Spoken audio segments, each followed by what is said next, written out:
That's a movie worth like story. I think there should be a movie made about this guy. We're gonna start with this one. So SunnyV2, as always, the source of every fucking React channel's content, has made another video. Let's hope this is more of a banger than the time traveling TikToks, because the time traveling TikTokers probably are real. Let's take a shot of energy.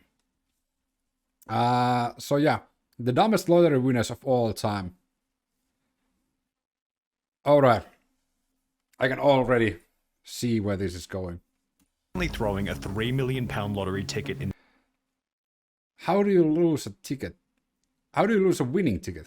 the bin to spending an entire $16 million prize in under 90 days. These are the absolute dumbest lottery winners of all time, beginning with Jose Antonio Cuartoc, who almost lost his entire lottery fortune after getting someone else to claim the money for him. You see, when Jose won the $750,000 jackpot back in 2010, he was living in the US illegally, so Jose asked his boss to claim the prize on his behalf, as he feared he couldn't claim the money without potentially facing legal trouble and deportation. This worked out perfectly until Jose's boss began to falsely state that he was the one who had actually purchased the ticket. Taking legal action against his boss was risky, given Jose wasn't supposed to be in the country at all. However, given he had security camera footage of him purchasing the ticket, Jose did so and was able to prove that he was the rightful owner to the $750,000 prize. Only $250,000 of this went to taxes, another $250,000 was spent on court fees, and throughout the legal process, Jose was jailed for drunk driving and was deported back to Guatemala as soon as he won the court case. However, at least Jose Antonio Cuartoc got to keep some of his winnings, as he got to keep some of his winnings.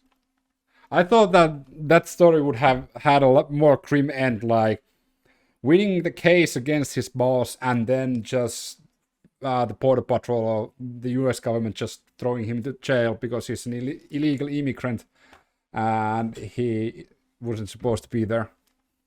That was what I was thinking, where the story was going. But well, he was deported to Guatemala back. He was deported back to Guatemala because of drunk driving. So relatively the same. And the story didn't tell how much, even though there was the 250,000 number on the screen. It didn't really state that. That's the amount he's gonna keep. Denise Rossi wasn't so fortunate. When Denise won a jackpot of $1.3 million back in 1996, she'd been married to Thomas Rossi for over 25 years, yet their relationship was apparently lacking in transparency, as Denise didn't tell her husband about the win, and instead filed for divorce only 11 days after buying the lucky ticket. Ooh, I was afraid to tell Thomas because I knew he would try to take the money away from me. I went to the Lottery Commission office and told them I was married but contemplating divorce. They told me to file before I got my first check, which I did. Denise was initially successful in hiding the money from her now ex-husband, as for a whole 2 years after their divorce, Thomas... Is that legal? I don't think that is legal.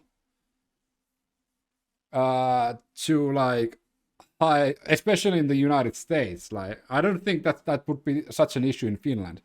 But in the United States, I think that's gonna be a bigger issue if you win the lottery and you file for divorce before claiming the prize.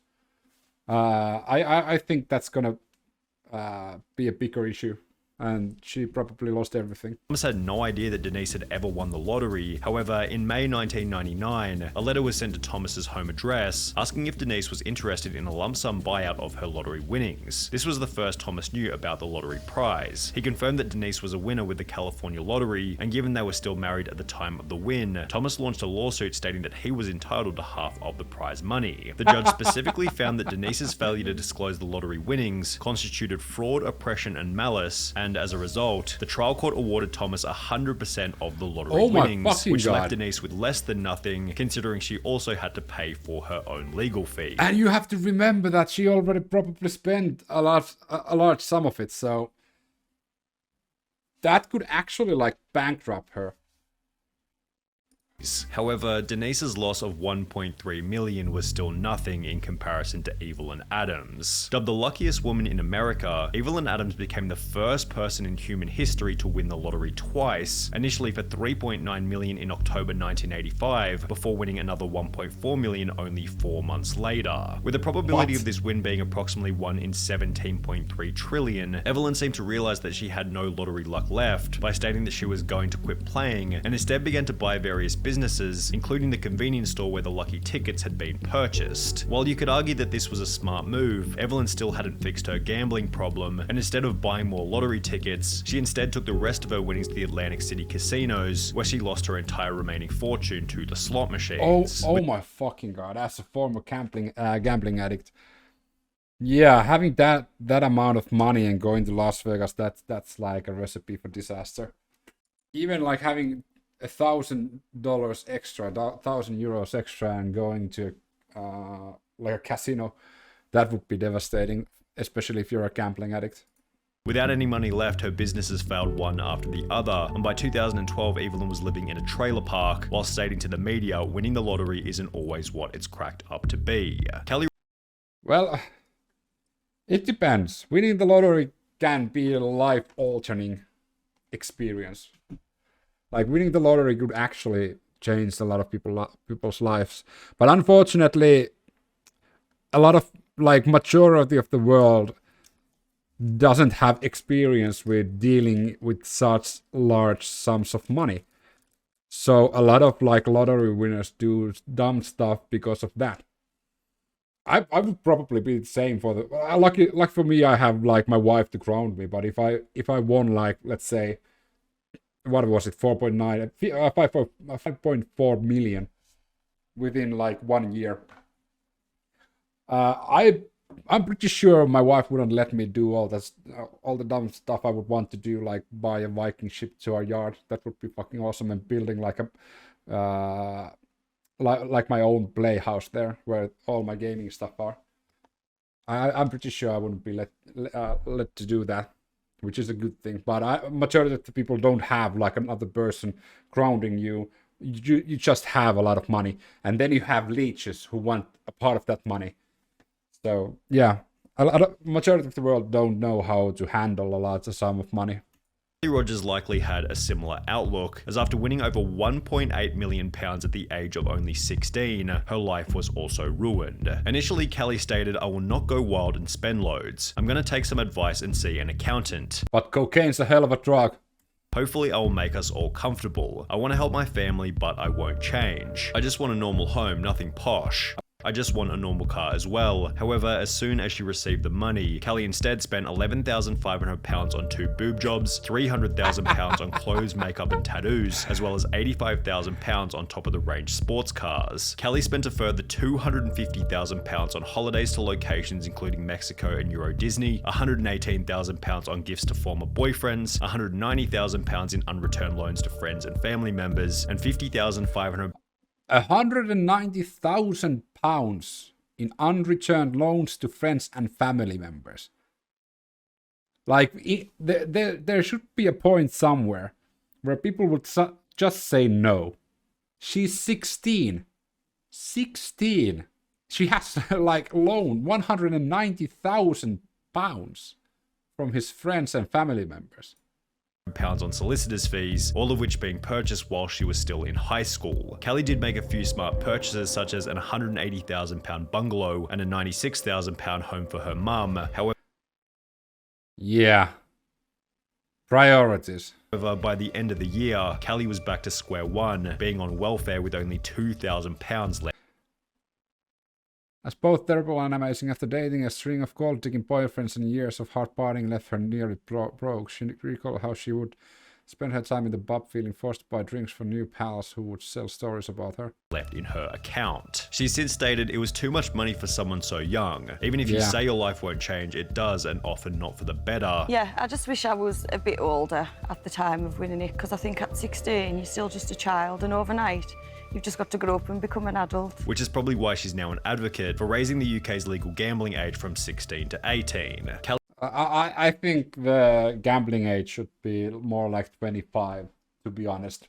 Ellie Rogers certainly spent her money poorly. However, at least she had the chance to spend it, as 25-year-old Amanda Clayton from Detroit was no longer alive by the end of her spending spree. When Amanda won the $1 million jackpot back in 2011, it seemed as though her life had been changed overnight. However, her win quickly became controversial after the media learned that she was still collecting food stamps and benefit payments despite having won the lottery. Detroit woman is now the second lotto winner in the state to keep taking food stamps after hitting it big. And Amanda Clayton, who won $1 million and took home a $700,000 lump sum, the 24-year-old says even though she now owns 2 homes, she figured she was still allowed to use a bridge card. After being confronted about the behavior, Amanda had the following to say. I thought that they would cut me off, but since they didn't, I thought maybe it was okay because I'm not working. And shortly thereafter, she was charged with 2 felony counts of welfare fraud and was ordered to pay back the $5,500 worth of food stamps she'd received. While Amanda quickly paid the $5,500 back, she never got the chance to spend the rest of the money, as only 6 months later she would unfortunately overdose in one of her 2 homes. He says she was tormented by the fame and the problems that came with winning the lottery. What's the point of having money if you're not going to have happiness? He says she didn't want the money anymore and bought things for her family and set up college funds for her children. He says she only had $67,000 of her winnings left. The end to Amanda Clayton's story was somewhat unexpected. However, a 2-second glance at Ryan McGee is more than enough to predict that this lottery win would eventually end in disaster. Okay, don't judge the book by its cover, but come on, we fucking know what's gonna happen with this guy.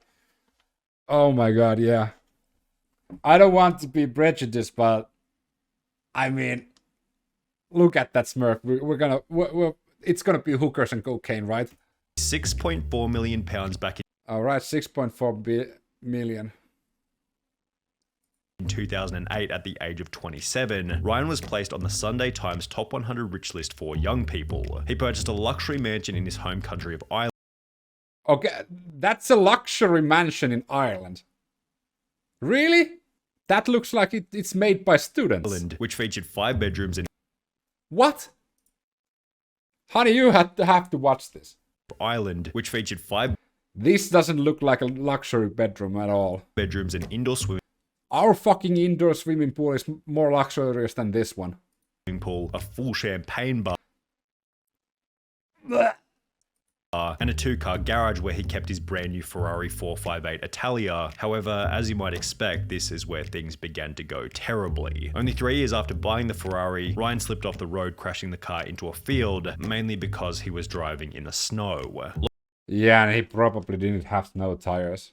Locals were amazed Ryan was driving the Ferrari in that weather, especially when he had a more suitable Range Rover he could use. The Ferrari was not understood to be running on winter tires, which, while costing around £4,400, hugely boost grip and handling in icy conditions. Ryan's property development business then dissolved, which was accompanied by a divorce from his wife and the sale of his luxury home. Then, 2 years later, Ryan McGee was pulled over driving an uninsured Ford Focus without a license. However, the most interesting part is that he had to claim legal aid, which is a service for those who are unable to afford a lawyer. Now, Ryan McGee was a complete idiot with his money. However, he still looks like Albert Einstein when compared to Martin. Oh my god. Martin Todd. Okay, I have to say that Ryan wasn't as bad as I initially thought. Although the luxury home in Ireland really isn't like luxurious. I don't know. Maybe with Ireland standards, this is considered to be a luxury home, but come on, you could do better than that. But yeah, that you could see that a mile away that he didn't have snow tires. But yeah, let's see what Martin Todd. When Martin and his wife Kay won £3 million back in 2001, they didn't go in to claim the prize because, well, they had no idea that they were winners. They'd purchased a ticket in passing, completely forgotten about it, and would only come to realize that they were the winners after hearing about the unclaimed prize over 6 months later. The main problem was that at some point, the ticket had been misplaced or More or thrown less. out completely. Despite frantically searching, the pair couldn't find their ticket, but were sure they had won because the jackpot numbers matched the ones they used every week. Computer records in their local Londis proved Kay really had purchased the ticket, and the thrilled pair rushed to tell lottery organizer Camelot to claim their prize. But they fell victim to a little-known rule, stating lost tickets must be reported within 30 days. Ooh. After 45 days of deliberation, Camelot told the devastated couple that they would not be collecting the jackpot, and as a result, the couple's marriage eventually came to an end. Ooh. We'd only known each other for 2 years, and the lottery ordeal quickly highlighted our differences. All we did was bicker. Sadly, both of us agreed we should split, and Kay moved out. Martin seems to have convinced himself that losing the ticket ended up being a good thing, having stated, "For a long time I lost sight of who I was and what I believed in, but I can honestly say I'm glad I didn't get the 3 million now.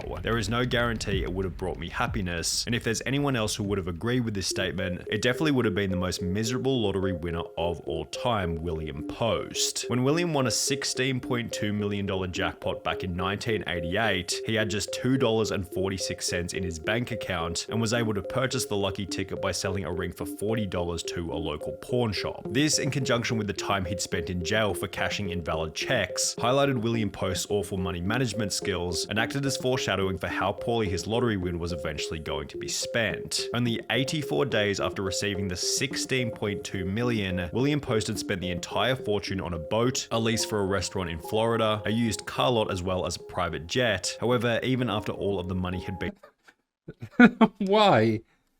Why would people do this? spent, Post took on a further $500,000 loan to purchase a mansion in Oil City, Pennsylvania. The problem was that William hadn't actually purchased the original ticket himself and had rather given the money to his girlfriend who had bought the winning ticket for him. Because of this, she was able to successfully sue him for 1/3 of the winnings, meaning that Post now owed $5.4 million to his ex-girlfriend from the $16.2 million that he no longer had. Yeah, Since which Post he was unable to didn't make have. this payment, the judge ordered that his bank account be frozen until he was able to come up with the money. However, before he was able to sell enough stuff to pay the $5.4 million, William was arrested and ordered to serve a 6 to 24 month prison term for an assault charge from 6 years prior. Toward the end of his life, Post was on his 7th marriage with over $1 million in debt and was getting by on food stamps at a job paying $450 per month. However, William Post still doesn't have the craziest lottery win story of. I mean, a used car lot, yeah. That's a movie worth, like, story. I think there should be a movie made about this guy. Oh my god. Like, you spent all your money, 16 point what million was it? You spend it all on pointless shit. For example, the used car lot. Then your ex-wife finds out that she can actually have 1/3 of it. Then you don't have the money to pay it back because you spend it all. The bank frozen your bank account, and you get arrested for something you did a couple of years ago.